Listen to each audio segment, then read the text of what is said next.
Good afternoon, and welcome to Beyond the Deal, Driving Value Through Post-Merger Integration. This is Bernie Group's M&A webinar series. I'm very excited to be speaking with Alexey Saltykov, who leads our post-merger integration practice. The topic for today is that nearly 70% of mergers and acquisitions fail to deliver on their intended value creation targets, often because deal synergies are overestimated, poorly quantified, or weakly executed. So our conversation today is we'll be covering how to estimate and size synergy sources, how to explore alternative value drivers, we'll cover proven strategies to maximize value extraction during integration, and how to establish effective execution and change management structures. At the very end, we'll talk about some common pitfalls that we see our clients face, and then we'll wrap it up with some Q&A. So very much looking forward to today's conversation. If we go to the next slide, Alexey, just some logistics for today. Thank you very much for joining us. This session will be recorded and sent to all participants after the webinar. Listen-only mode is on during the presentation. So if you do have questions, please submit those questions via the chat. We will have a Q&A session at the end of the webinar. Great, so let's get started. First of all, an introduction to myself. I'm David Bernie, founder of Bernie Group. I founded Bernie Group in 2011 after having worked at McKinsey & Company for 8 years. Bernie Group does extensive work really transforming the way our clients operate. M&A is a big focus for us, and we work with clients both on the initial commercial due diligence, and then we have a very large practice focused on integration, post-merger integration, which Alexey leads. We are based in Toronto, and we work with clients throughout Canada and the US with a focus on financial services, so banking and insurance, healthcare, and we work extensively with private equity companies. Alexey, welcome to the webinar. Thank you very much, David. Maybe just a quick intro. Alexey Saltykov. So I lead Bernie Group's post-merger integration practice. Have been supporting integrations throughout the last almost 15 years, and started my consulting career with the Boston Consulting Group. Really looking forward to the discussion today. Great. Well, let's go ahead and get started. Alexey, pre-closing and prior to close, how well do acquiring companies do at assessing the sources of synergy value from a merger or acquisition? Well, typically what we've seen from our clients, they do some work associated with identification of value sources, of synergies, but normally it falls into one of two categories, this work. So very often, or sometimes it's just too little and sometimes too much. So let me elaborate on that. So too little is just identifying very obvious elements of integration, such as, for example, headcount reduction or procurement savings. So pretty much that, maybe something around real estate, office space. But they are not really looking at other opportunities either on the cost or revenue side. And on another side would be too much, where companies tend to put a price tag pretty much on everything without digging deeper inside and seeing, like, is it realistic? Is it doable? Putting a price tag on technology consolidation, putting price tag on efficiency. And then at the end, you can finish with a pretty much over-exaggerated amount of benefits. And so that's why it's really important to get that balance right at the beginning. And based on what you've seen working with our clients, is there a tendency to overestimate the benefits or underestimate the benefits? From what I've seen, probably 2 out of 3 companies would underestimate the benefits. They really would put hard numbers associated with benefits and value that can be easily extracted. Again, think about headcount, but they are not really putting too much of tangible expectations in let's say, revenue benefits or synergies. Great. Now, as evaluating sources of value prior to close can be pretty difficult, especially when you don't have access to all of an acquisition's data and information. How would you recommend estimating the opportunities for synergies to value an acquisition? Yeah, I think I like thinking about that in pretty much kind of 3 different dimensions. Well, 4 to be complete. So one, which is always who. So be clear, like who is responsible for the value extracted. Then where the value comes from. So be systematic here, not just hit on 1 or 2 areas where you expect the benefits to come from, like procurement or real estate, but go systematically through the entire value chain. Like, is there something that that's hidden in sales? Is there something that's hidden in services, in the back office, in procurement, in real estate? Then also look at what. So that's kind of a 3rd dimension. And by what, I mean, not just estimate something very quickly, but take a bit of time to look at the contracts. Very often, companies not necessarily look in, let's say, real estate contracts. They bake in office consolidation synergies, but then realize, well, they cannot really. They already locked into the contract and they cannot make those changes. So that's quite important to understand. The same relates to some like technology contracts, etc.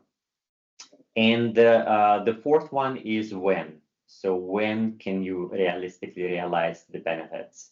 So if you're putting any technology price tags, any technology synergy values, it typically takes time to realize those. So it's very simplistic to think that you can consolidate ERP platforms within the first 3-6 months, or migrate to one HRIS platform after half a year, if there's so many other things to do. So timeline is also critical. Right. Yeah, it can be tricky to make some of those estimates prior to actually getting all the information from the acquisition target. So then if you had any practical tips about how to get it right, how to make sure that you're not overestimating or underestimating, any thoughts, any practical tips? I'm starting with just basics. So look at all the big contracts, and especially at termination clauses or any material changes in the contract. Like, can you sublease something? Can you terminate the contract earlier without significant penalties? Also, very often their price tag puts, and let's say on procurement, just 15-10% savings. Well, have a look. Is it realistic to push pricing even further down? Also looking at externally at the market, and that information is available, and making realistic assumptions, like can we really sublease the property even if we cannot terminate the contract. We've seen situations where clients very quickly put savings associated with consolidation of offices, but then they're stuck and they cannot really do anything with them. And also have a plausible, simple model, but validated through a bit of a external perspective, like to understand, is the timeline realistic or not?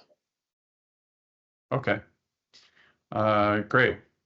So now this is pre-deal. Once a deal happens, what support structures, let's talk about how we can actually go and get that value. So let's talk a bit about the support structures that an organization should put in place to ensure that it delivers on the expected deal value.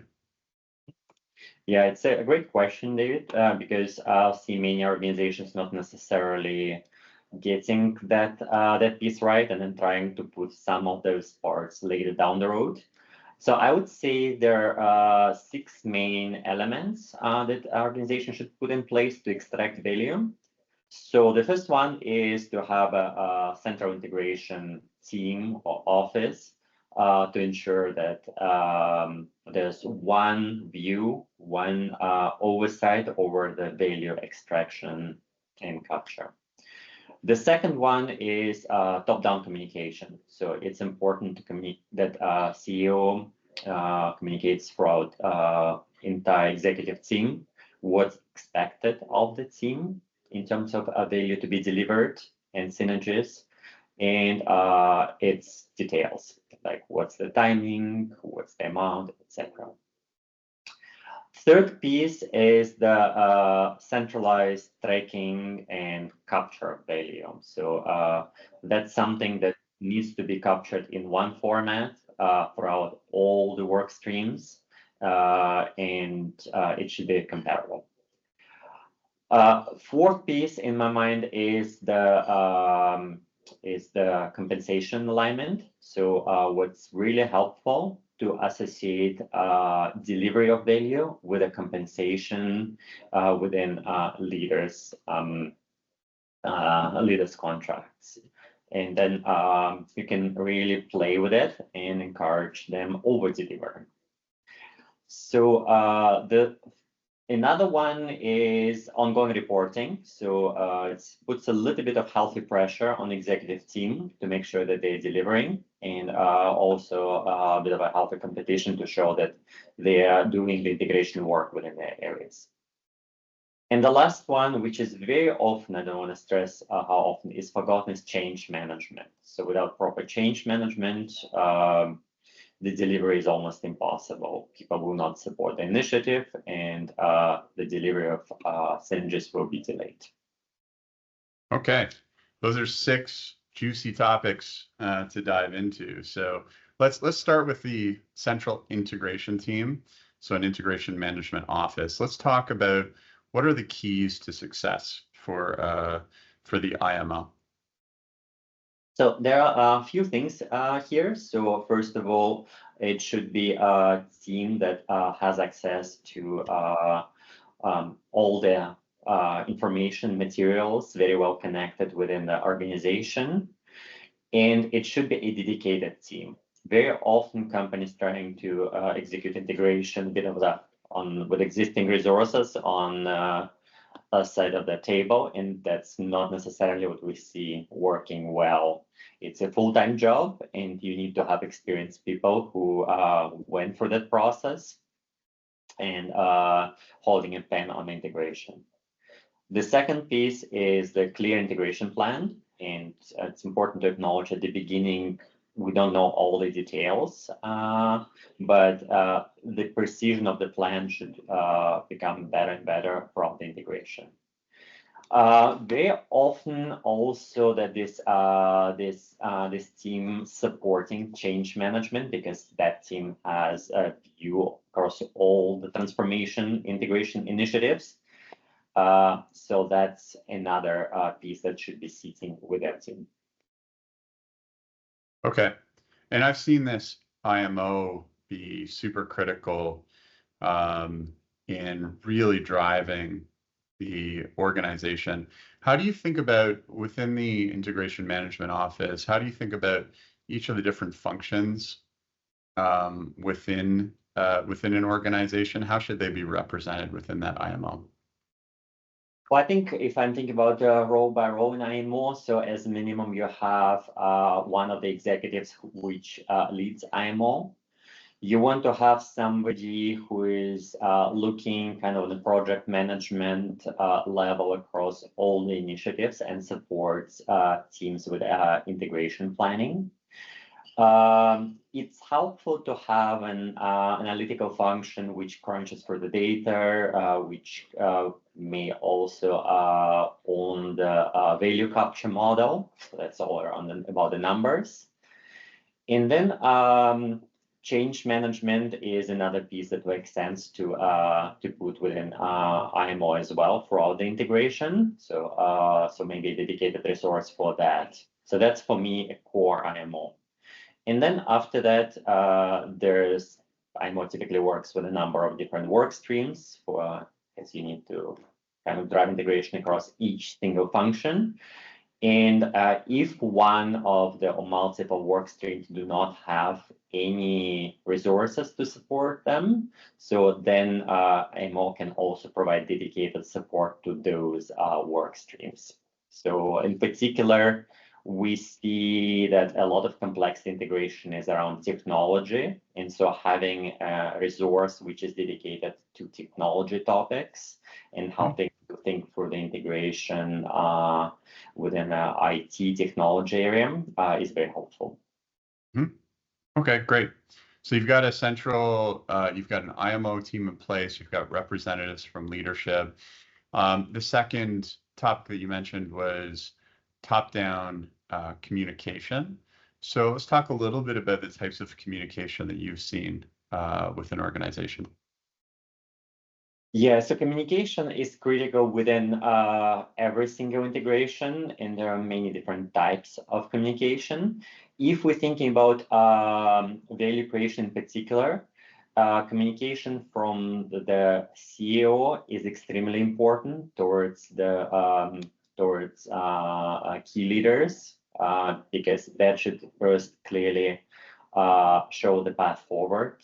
Maybe acknowledge that not everything is known as of now, but encourage them to be almost kind of like change leaders for their areas. And as of if related to the value creation, it's important to clearly communicate to the executive team what's expected of them in terms of the value to be delivered, what are the timelines, and what constraints they have. And depending on the industry, depending on the integration objective, there might be some particular constraints.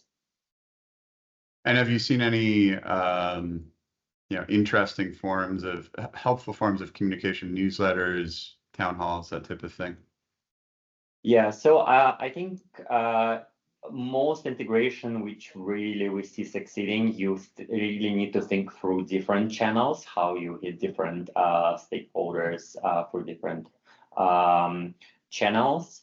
Town hall is one of the critical ones for day one. So starting maybe in the morning with a email from the CEO, but then it's really important to be close to the teams, especially on the side of the acquired company. And it's the first opportunity to meet the team. And it's pretty much similar to the meeting in the real world between normal people. So you just have so much time to make first impression, and that's the most important one. So we would always encourage our clients to do the first kind of session in person, being on the ground, meet a leadership team, and also find time to meet other employees. Then you can follow through different for other channels. Sometimes if it's highly distributed environment, virtual town halls work well.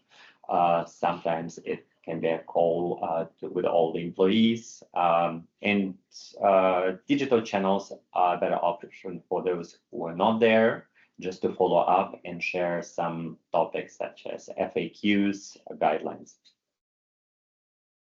Okay, great. Now, centralized tracking and capture. I know when we've done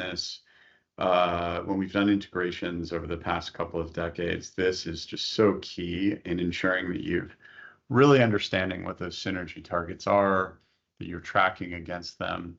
Let's talk a little bit about the best ways to track and capture the actuals, and how you track whether you're on pace to get those synergies. Mm-hmm. Yeah, glad you asked about it, because the devil sits in the details in this case. So typically there are at least 3 pieces of tracking that I would recommend to my clients. So one is on the financial side, so really to be able to track different types of impact, both on the cost and the benefit side, and we'll dive into that in a moment. But it's pretty much can imagine like as an Excel model which tracks all the financials. The second piece is the tracking of headcount. So that one is often forgotten. So companies, they often track only exiting employees, and what we see in this case often happening, then one position getting eliminated, but then there is immediately recruitment happening for another comparable position. So it's all important to track both exits and any listed positions and new positions. And then the third piece is contractors. So typically you want to track them separately. So that is pretty much the same. You want to make sure that you know for how long people stay with a company, for what period of time, how you can transition knowledge, and that you're also not necessarily substituting exiting full-time headcount through additional contracting resources. Yeah, that contractor one's an interesting one because we've seen examples where you can hit your FTE target, but then you don't realize that people have just filled up the contractor bucket and you're actually not further ahead. Exactly, and it's important to remember like different resources fall into different categories. So your internal resources would be your kind of recurring cost, contractors would be more of a one-time cost. And for us, we always use very structured logic, so which looks something like that. So all the integration financial impacts can be divided into the recurring impacts and one-time impacts. And each of those have like positive and negative subside. So on the recurring impacts, you have both revenue synergies and cost synergies. So that's your positive side. Important to remember there are also dis-synergies, both on the revenue side that you can face and also on the cost side. So putting in place an automated solution, a new platform, yes, can save few FTEs, but it also may come with additional licensing costs. On one-time impacts, it's important to quantify them correctly and sort into the right categories. Some of those will be your investments, your CapEx. Some would be one-time expenses like transition costs, TSAs, severance, but they might be also one-time savings. And so having a model which makes that all consistent across all the work streams is quite important. So you, when we've been tracking, so you track the capture. The fourth area that we talked about was compensation alignment. Now, this can be a tricky one, as you've got you need to make sure that the executive team and all team members are delivering on their day-to-day, but there's also a goal around synergies and capturing some of the synergies as well. So how do you think about aligning compensation and balancing the need to deliver on how an organization's working today versus, there were a bunch of assumptions when you make an acquisition around synergy targets. So, how do you think about compensation? How do you think about weighting compensation of, achieving your day-to-day targets versus hitting those synergy targets? Yeah, it's an interesting question because you need to get that balance right. And typically, what we've seen companies want to reflect both those aspirations, kind of everyday work versus integration in the compensation. A good practice is really to dedicate a significant part of the compensation, especially in the first 1 or 2 years, to define integration time to delivery of integration synergies, and that could be anywhere from like 30 to 40%, but even higher if you over deliver on the integration. But at the same time, important to remember that you can focus on the integration, and so part of the I'd say bonus should be still linked to the delivery of day-to-day results, the revenue, sales, etc. Now, when you think about the, aligning compensation, is it typically always based on just, a synergy number, or are there other elements that you would look at in terms of compensation alignment? It depends a little bit on the area. Some areas will be very naturally predestined for the synergy numbers. For example, you think about sales and getting to a particular level of cross sale, upsale, increased sale. So that's an easy one. If you think about other functions, let's talk about HR or few other. So here you don't necessarily have revenue numbers, but you might bake in such metrics as maintaining a particular level of employee engagement, controlling employee attrition throughout the integration. So those would be other metrics that you want potentially to consider. Mm-hmm. Okay. Now, reporting, we talked a little bit about tracking, but ongoing reporting is important as you go through an acquisition.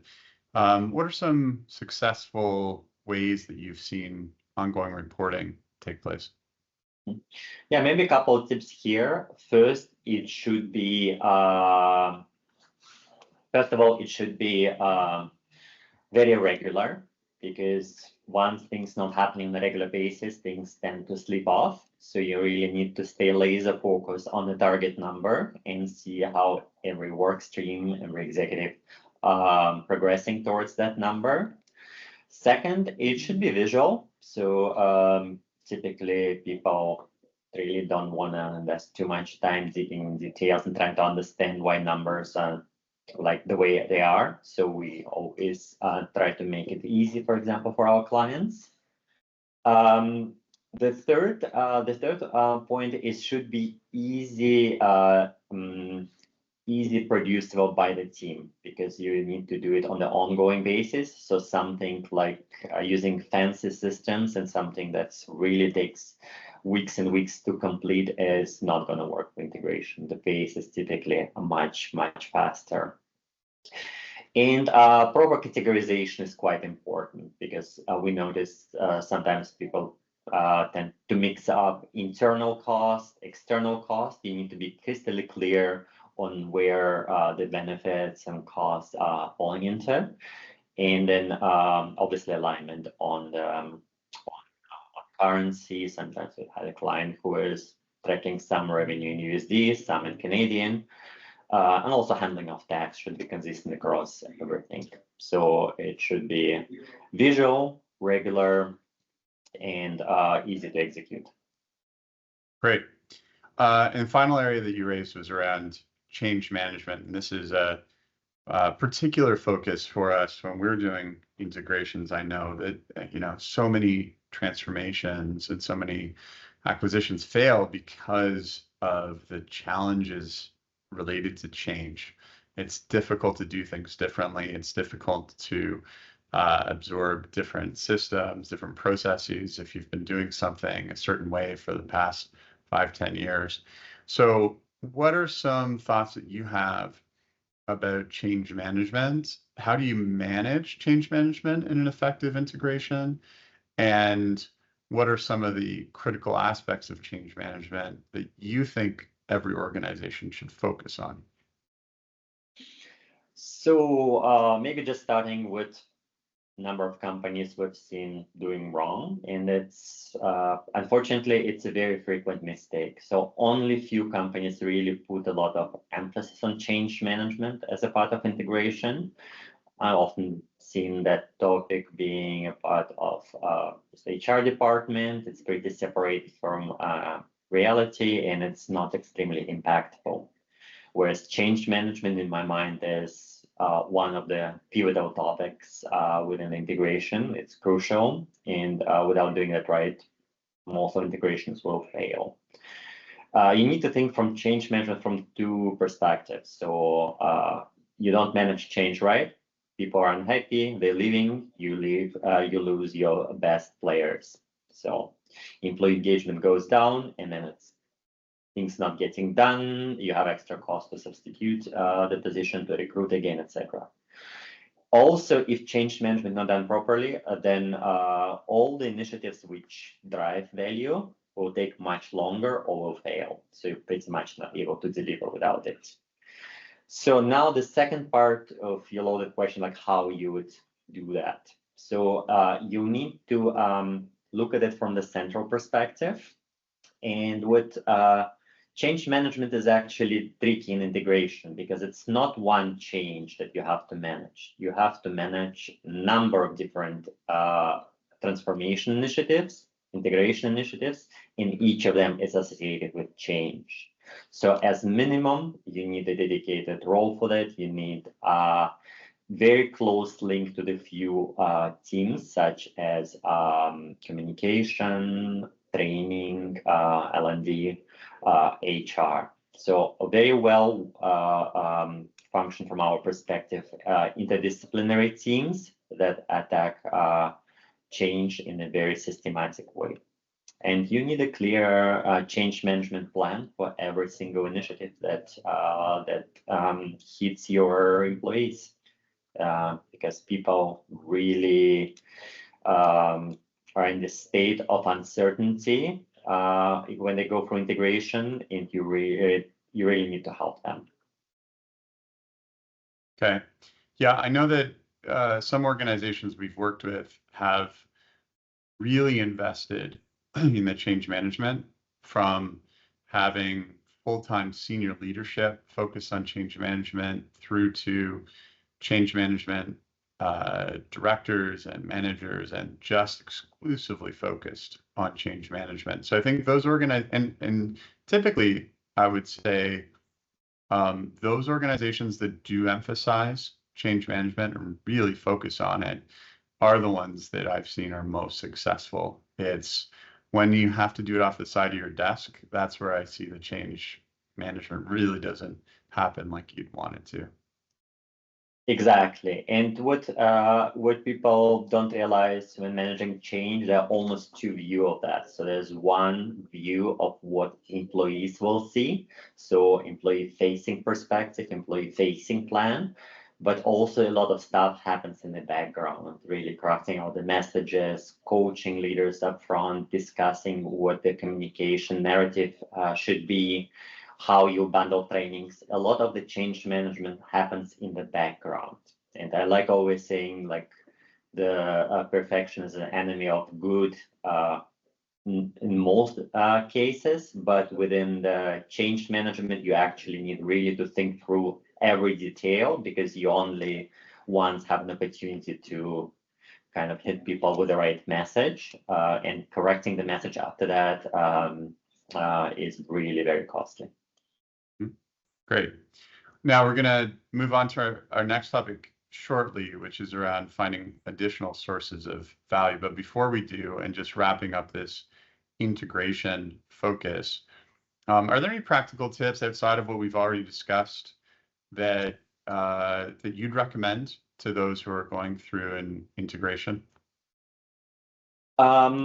Just starting thinking from the beginning, I would start first of all, making sure that at the beginning of integration or even for due diligence, there's a robust value plan, so it's not overinflated and based on real assumptions.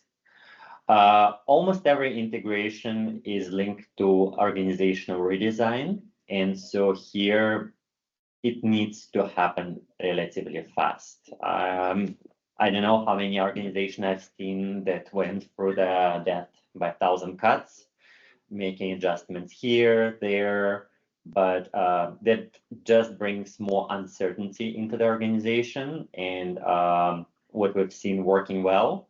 So you have almost initial messaging and a closing date where you have first changes announced, and then you're very clear that within 2-3 months or a month, depending on your speed, there will be a target view on the organization, and there are no touches afterwards. Because if you continue to touch organization, your best people will be the ones who are leading first, and then you're not steering your organization development in an active way.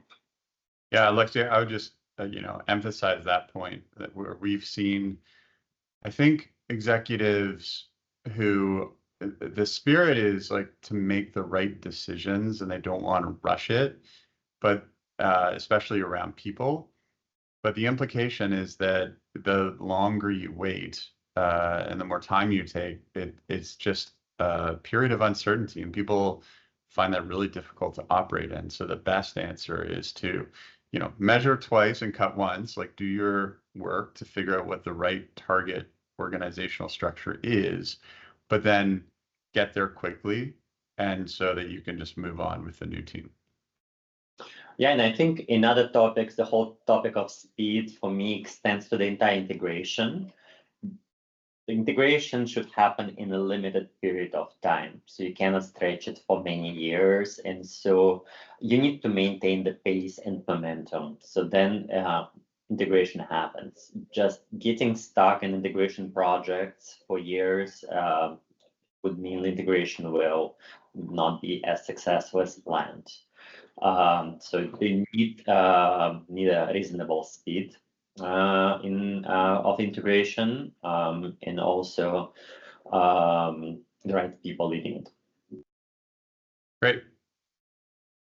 So let's move on to then, you've gone through the integration.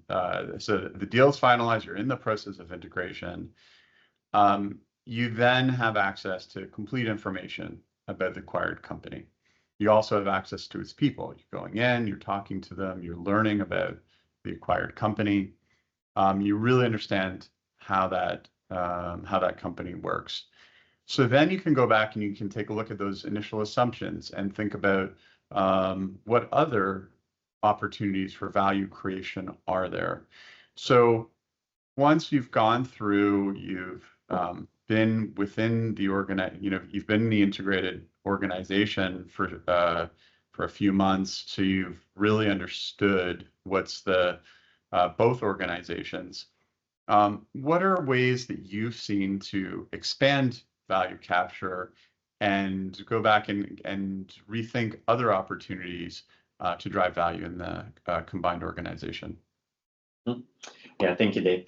So a couple thoughts here. So the first of all, it's important to understand whatever was estimated in the initial phase due diligence will evolve as there is more and more information available. And so it's absolutely fine that maybe some sources of value will not necessarily work out well. Other sources, vice versa, might deliver more. So it's important, even in the initial communication or ongoing communication from the CEO to the executives, highlight the fact that, maybe the initial sources are not there, but let's search for alternative ones.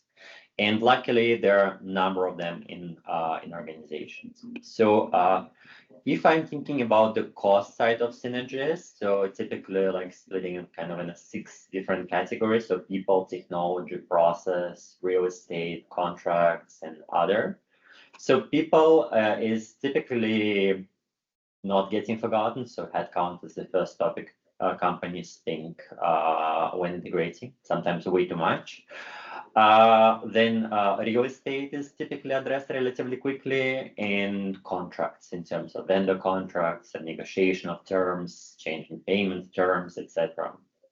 So the areas that are typically not necessarily easily extractable in terms of value are technology and process.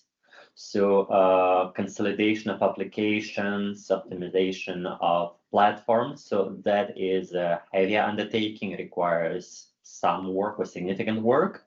And instead looking into that early on, we can bring significant benefits. Also from the process side, driving high efficiencies, reusing best practices from both organizations is an important one. It's also important to mention that 2 companies together might have access to the higher level of benefit than each of them separately in terms of operating model. You might have 2 areas which are subscaled for outsourcing or offshoring on a single company basis, but once you put them together, actually, you can adjust that. Also, I think you don't want to waste any good crisis, and the integration is a very often type of the working crisis for the company. And so fixing existing process issues or evolving further opportunity to support technology, your processes is another great way to drive synergies. So Alexi, I know technology can often be a big source of value creation, but it's also pretty tricky and complex. How have you seen your clients deal with the technology challenges or the technology, let me call it an opportunity? Often they're working on different platforms, they've got different contract lengths, etc. And anytime you talk about technology and IT, it takes a lot of time and a lot of investment to get to a target state, plus a lot of time. This can be like multi-year transformation. So how have your clients thought about that? Is this something that they put on the bucket of like, yeah, important, but I'm going to do it later? Or do they attack it fairly rapidly? How have you seen this play out? Well, the companies which did it really well, done it in a very differentiated manner, because different, all technology domains are a little bit different. And so there are areas that you can attack almost immediately. These are more commodity areas. So think about end user computing, think about basic infrastructure. So those things can happen much faster. So if you have two support hotlines, call centers, you not necessarily need just to duplicate them, or having optimization within the standard domains like network. Those things can happen relatively quickly. Or let's say migration on one tenant, having like same email. Some companies try to push those relatively quickly through. Some technology topics are must. So if you think about security, governance, so those things need to be addressed no matter what. And ideally, you start with assessment of that even before closing to be able to identify the most vulnerable pieces. Then as you're moving to the application layer, to the platforms, that's where things are getting a bit more complicated. So typically companies in those areas start looking at such topics as HRIS platform, L&D, including L&D, potentially ERP. So those things are more complex to do, but definitively make sense to attack them. Here, you would need a solid discovery session to understand cost versus benefits. Sometimes a big migration to a target state platform or SAP can cost tens of millions of dollars, and then maybe there is a case to maintain both platforms and just put a layer on top. So you really need to think about architecture and what it would cost you to implement that. And then there are business systems, platforms that your clients are facing. So here you really need to be really careful to make changes because it impacts your end clients in experience across different channels. So here I would really take time as an organization to understand what other client needs, what functionalities, what capabilities they're using, and how we want it to evolve. Okay, great. Now that's some of the cost synergies, and agree that's, like FTE and headcount is a common first source, but that technology and process optimization are ones that are more complex, but often you can go in and find more. On the top line side, and as you think about growing your revenue and growth synergies, what are some areas that maybe weren't typically assumed when you've done the initial due diligence, but once you get in, you see, oh, there's some great opportunity to drive top line growth? Yeah, it's interesting. I would think more organizations would be would focus on a top line growth when they are pricing the deals, when they are thinking about the value to be extracted. But I would say from the integrations, I've seen maybe like 1 out of 7, 8 companies to really put hard targets associated to revenue increase. And so when you're thinking about that dimension, I would break it down also in a few components. So one of them is price optimization. So can you adjust pricing structure, any discounts you can put in place? One is the sales expansion, the cross sells, upsells, bundling. There's a whole sales force structure, distribution, location, accounts, regions, which definitively impacts the revenue side.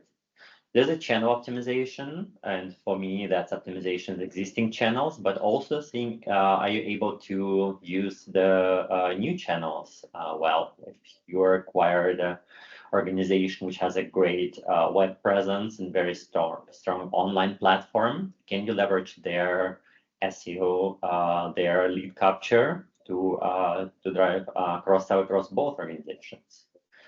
Also, customer strategy is another topic, like what customer we want to focus on. Is there a segment of customers that makes sense to retire?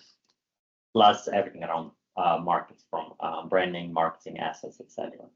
So as you see, revenue side is also very, very rich in opportunities, but you really need to track them and focus on them. So one of the kind of best approaches I've seen from one of my clients, that every integration steering committee started with looking at the list of new clients of new upsell and cross-sell opportunities that resulted out of the integration. And that really drove the top line growth for that client. Yeah, I think, Alexei, that's a great point. Similarly, I also seen that being the easiest and fastest path to top line growth is taking a look at your combined client list and looking for ways to upsell and cross sell. That it's, you already have these clients, you've got the great relationships. You can now go and cross sell some of those products from the other organization compared to thinking about how do we go and do organic growth. So I would agree that that is the biggest and fastest path to driving that top line. Great. Final topic that we want to touch on, because I would like to save a bit of time for Q&A, is just around pitfalls. What are, we've talked about great ways to key focus areas for integration, as well as ways to get more value, but interested to get your view on any common pitfalls that you see organizations fall into, that as they go through an integration, you're consistently seeing come up as issues. There are so many of them, but let me thought about a few that are on the top of my mind. I think we chatted a little bit about a few of them, and one is just doing integration purely with existing resources, not dedicating any specific resources to integration is not a recipe for success. To do integrations right, you really need focus and dedicated resourcing. Yeah, and I would echo that, Alexei, when organizations try to do this off the side of their desk and just have, just add the integration onto people's roles and responsibilities, like that typically is a surefire way to make sure that the integration doesn't go well. You need dedicated resource to make this work. Agree. The second one is really, I think we raised it also, was about the speed of organizational changes and not approaching that right. So you really need to know who are your stars in an integrated company, whom you want to keep, talk to them as early as possible, and make sure that you make changes relatively fast. So you actively steer who will be in your integrated team. I think linked also to that topic is actually over focusing on headcount synergies. So just putting synergies associated to people who are leaving is not really best practice. So you might increase the value of the company and decrease the cost base in the short term, but you might not be setting up your organization for success in the long term, especially if you're losing critical resources.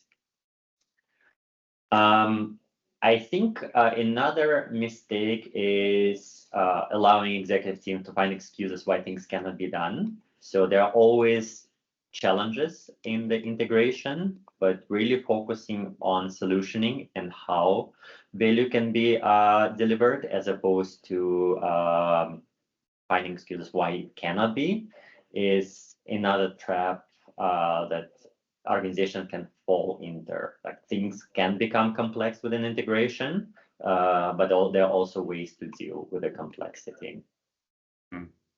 Yeah, Alexei, I would add one more, which is around maybe we could have a quick conversation about culture. And I would say that a common pitfall is organizations who just let culture happen.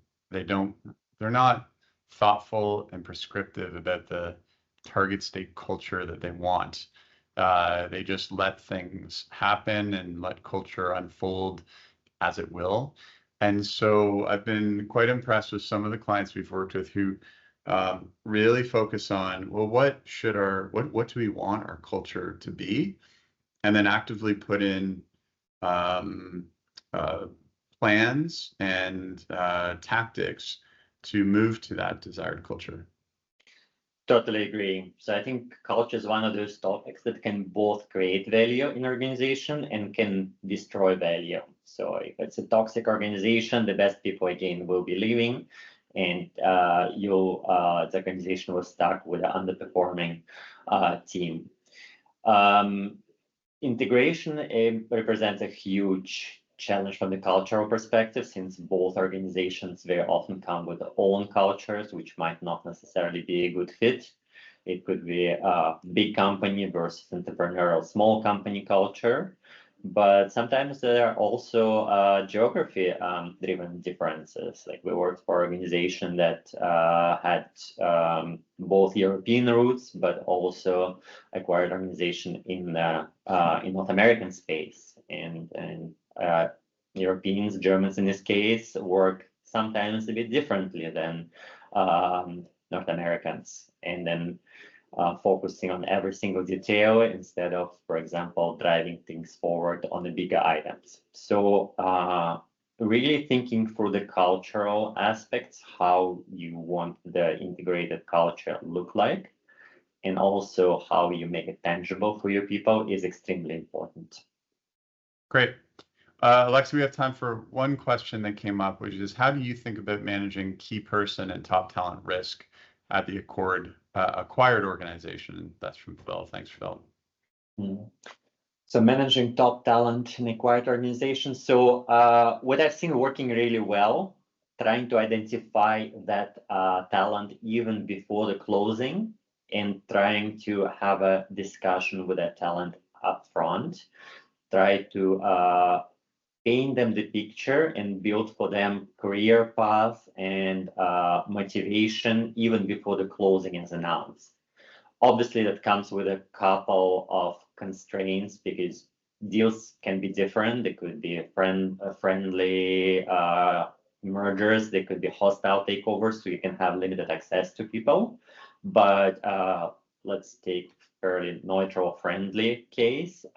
Really have a discussion with people you want to stay upfront, potentially thinking through changes to their contracts, and thinking through their responsibilities in your organization goes a long way. Great. Yeah, I think it's really about reaching out and hugging those people that are important and critical. And sometimes just that conversation to say you're important to us can go a long way in ensuring that you maintain that top talent. Okay. Great. Well, Lexi, thank you very much for the conversation. I want to highlight that we're having another conversation coming up Are you ready for day one? Talking about integration planning and pre-close readiness. That will be on November 26th. So for everyone who's joined us today, please sign up for that webinar. Thank you very much for everyone who attended our event today. And should you have any questions, please feel free to reach out directly to Alexi or to myself, and we'd be happy to carry on the conversation.